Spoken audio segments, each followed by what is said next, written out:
یہ تو چلتے رہیں گے، دن گزرتے رہیں گے، لیکن ہماری حالتیں ان میں بدلتی رہتی ہیں۔ کبھی ایمان کے کام ہیں، کبھی بے ایمانوں کے کام ہیں۔ خدا خیر خاتمہ خیر کرے۔ آپ نے فرمایا سرکار نے، انسان مسلمان پیدا ہوتا ہے، مسلمان مرتا ہے، کافر پیدا ہوتا ہے، کافر مرتا ہے۔ 4 حالتیں بتائیں۔ مسلمان پیدا ہوتا ہے، مسلمان مرتا ہے، کافر پیدا ہوتا ہے، کافر مرتا ہے، اور کوئی مسلمان پیدا ہوتا ہے کافر ہو کے مرتا ہے، کوئی کافر پیدا ہوتا ہے مسلمان ہو کے مرتا ہے۔ دیکھا صحابہ میں ایسے ہوئے، نبی کا سامنا، نبی کے پاس بیٹھنا، عظمت دل میں نہیں اتری۔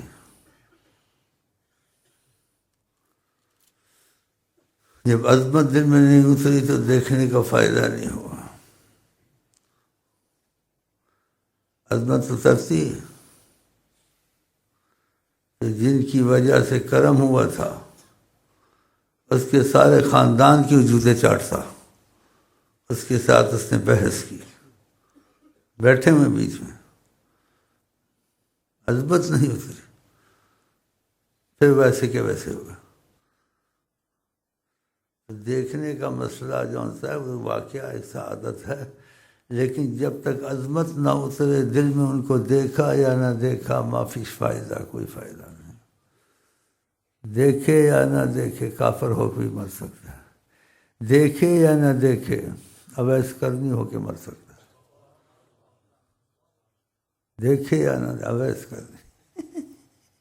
صحابہ پیچھے پیچھے پھرتے تھے، اویس کی دعا کرو، اویس کے پیچھے پھرتے تھے، جو چاہتے تھے آقا نے کہا ماں کے پاس رہو، بس نیت پر ہو گیا، سب کچھ ہو گیا۔ اور پیچھے ان کو کہہ کے گئے، پتہ تھا جو ہونا ہی نہیں ہونا ہے، کہ ایک آئے گا یہاں ہمارا عاشق، اس کے برس کے بھی داغ ہوں گے، اس سے اپنے لیے دعا کروانا۔ دیکھو دیکھو دیکھو، سوچنے والی بات۔ ابو بکر علی جیسے ڈھونڈتے پھرتے تھے، اویس کہاں، اویس کہاں، اور اتنے تواضع والے تھے، اپنا نفس خدا رسول کے سامنے اتنا گر چکا تھا، کچرے پہ جاتے تھے، کتا بھونک رہا تھا، کھا نہ مجھے بھونک مار، نہ میں تجھے بھونکوں، تو اپنے آگے سے کھا، میں اپنے آگے سے کھاؤں۔ یہ منحوس چودھری بنتے ہیں، گندیاں گالیاں نکالتے ہیں جو حد سے نکلے ہوئے، اور بنتے ہم یہ ہیں وہ ہیں۔ جو حق کو چھپائے گا خدا اس کے منہ میں آگ کی لگام دے گا۔ آقا جی نے کہا میری فاطمہ بیٹی چوری کرے، محمد مصطفیٰ اس کا ہاتھ کاٹ دے گا۔ ہمیں کسی کی ضرورت نہیں، نہ کسی چودھری کی، نہ کسی بادشاہ کی، نہ کسی لیڈر کی، کہ دنیا کا مالک ہو، دنیا کے 2 بادشاہ کافر ہوئے، ساری دنیا پہ 2 مسلمان ہوئے، ساری دنیا کی بھی حکومت کرے، ہمیں اس کی ضرورت نہیں ہے۔ ہمیں ضرورت ہے حضرت محمد مصطفیٰ کی۔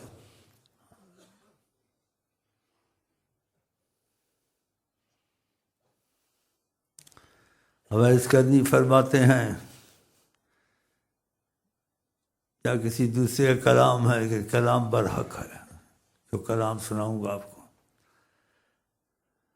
اپنے کو جیسے صفائی پیش کرتے ہیں۔ ڈاکٹر مریض کو زیادہ جانتا ہے، ڈاکٹر مریض کو زیادہ جانتا ہے، یا مریض اپنے آپ کو زیادہ جانتا ہے؟ ہاں، ڈاکٹر زیادہ جانتا ہے۔ تو فرمایا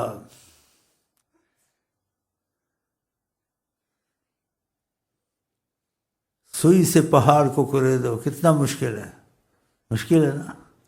کہا یہ آسان ہے، دل سے تکبر نکالنا اس سے مشکل ہے۔ سوچیں ان باتوں کو، یا اولیاء اللہ کی اویس کرنی جیسے حضرات کا کلام، اقلاع الجبل بالعبر، اقلاع الجبل بالابر، پہاڑوں کو کریدنا سوئی سے، کہ اس کو کرید کے پہاڑ کو سارے نکالوں، بہت مشکل کہاں ہوتا ہے، کہا اس سے بھی مشکل چیز ہے اخراج الکبر من، تکبر کا دل سے نکالنا اس سے مشکل ہے۔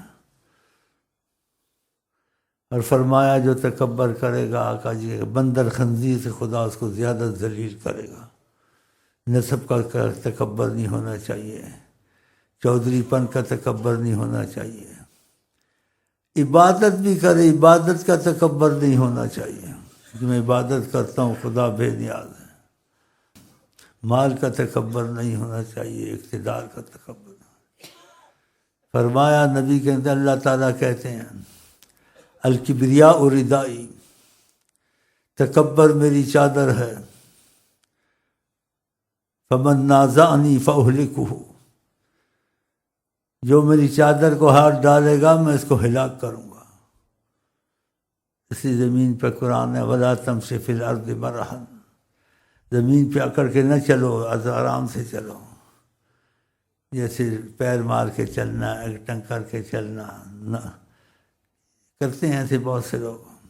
غفلت سے ہیں تو اور بات ہے، تکبر سے تو ان کی مصیبت ہے۔ قرآن کا وَلَا تَمْشِ فِي الْأَرْضِ إِنَّكَ لَن تَخْرِقَ الْأَرْضَ، تو زمین کو نہیں پھاڑ سکتا، نہ آسمان سے نکل سکتا ہے، نہ پہاڑوں کی چوٹیوں تک جا سکتا ہے۔ دیکھا قرآن کریم کی آیتوں کا ترجمہ ہے۔ تو طریقت میں جو لب لباب ہے، تیرا تکبر ختم ہو جائے بس۔ باقی عبادت شیطان نے بھی کی، دنیا کرتی ہے، لیکن تکبر آ جاتا ہے، یہ بہت بڑا عذاب ہے۔ کہتے مجاہد قیامت کو آئے گا تو اللہ تعالیٰ سے کہے گا میں نے جہاد کیا، یہ کیا۔ خدا کہے گا تم جہاد تو کیا لوگوں کی نظروں میں، لیکن تو چاہتا تھا تیری شہرت ہو، تکبر چاہتا تھا، تجھے بانے تو جہاد ہے۔ اس کو جہنم میں دھکیلا جائے گا۔ سخی کو لائے گا، وہ بھی کہے گا میں اللہ کے نام، کہا تو چاہتا تھا لوگ کہیں سخی سخی سخی، تیری دھوم مچے، نیت میں تیرے کچھ اور تھا، اس کو بھی جہنم میں ڈالو۔ عبادت والے کو لایا جائے گا، چار کو لایا جائے گا، چوتھا کون تھا؟ مجاہد پہلے بولا میں نے، سخی، عبادت، عالم کو لایا جائے گا۔ اس لیے حدیث میں آتا ہے، یا حدیث کے تفسیر میں آتا ہے، عام مخلوق کو چھوڑا جائے گا، بعد میں ان کا حصہ، سب سے پہلے جہنم کو بھڑکایا جائے گا، تیز کیا جائے گا ان چار آدمیوں سے، سخی سے، عالم سے، مجاہد سے، عالم سے، سخی سے، مجاہد سے، عابد سے۔ تو یہ احتیاط ہے کہ طریقت میں اصل یہی ہے کہ جب تک تو مٹے گا نہیں، شیطان کا بھائی بن کے نہ مرے۔ بس شیطان میں آنا تھی، عبادت تھی، سب کچھ تھا، سب کچھ تھا، لیکن کہا آدم اور میرا اس کا فرق ہے۔ جب خدا نے کہا سجدہ کرو، کر دو۔ آدم تو بڑی چیزیں کو، کتے کو تم کر دو۔ جو طریقت میں داخل آتے ہیں ان کو تواضع کے کام کرنے چاہیے۔ گھر میں بیوی کام کرتی، بیوی کے کام کبھی خود کر لے، خود بچوں کو اٹھا لے، لیٹرین دھو لے، بچوں کی صفائی کر لے، خود دیچکی لے آئے، کبھی خود کھانا پکا لے، خود گھر میں جھاڑو دے لے، خود اپنے جوتا گانٹھ لے، خود بکری بھینسیں رکھیں، خود کبھی جا کے ان کا دودھ نکالے۔ نبی کریم اتنے عظیم ہو کہ ہم کو سکھانے کے لیے نہیں کہ ان کو ان اعمال کی ضرورت تھی۔ یرقع ثوبہ، حضرت عائشہ کو کہتے تھے خود ہی ٹاکی لیتے لگا کے پھر خود بیٹھ کے سیتے تھے۔ ماشاء ہم کو ورنہ انہوں نے تکبر تھوڑی اپنا نکالنا، انہیں تو تھی نہیں چیز، وہ تو پاک بشر تھے، لیکن تم کو سکھانے کے لیے انہوں نے یہ کیا۔ لیکن تم کو کرنا چاہیے، ہم کو کریں، ہم میں تم میں یہ مرض ہے۔ آقا میں چیز نہیں تھی، نہ وہ نہ بھی کرتے تو ان کی ضرورت نہیں تھی، کیونکہ وہ پہلے سے ہی پاک ہیں، ان میں نقص نہیں ہے، تو نقص والوں کے لیے یہ چیز ہوتی ہے۔ لیکن ہم کو تم کو سکھانے کے لیے یرقع ثوبہ، پیمند لگاتے تھے، خود بیٹھ کے سوئی لیتے تھے، اپنے کپڑے سیتے تھے پیمند یکسف نازہ جوتے کو ٹھیک کرتے تھے، یحلب شاتہ وہ اپنی بکری کو خود جاتے تھے، ہزاروں خادم تھے، صحابہ تھے، تنما خود جاتے تھے، اس کے تھنوں کو صاف کرتے تھے، پھر دودھ نکالتے تھے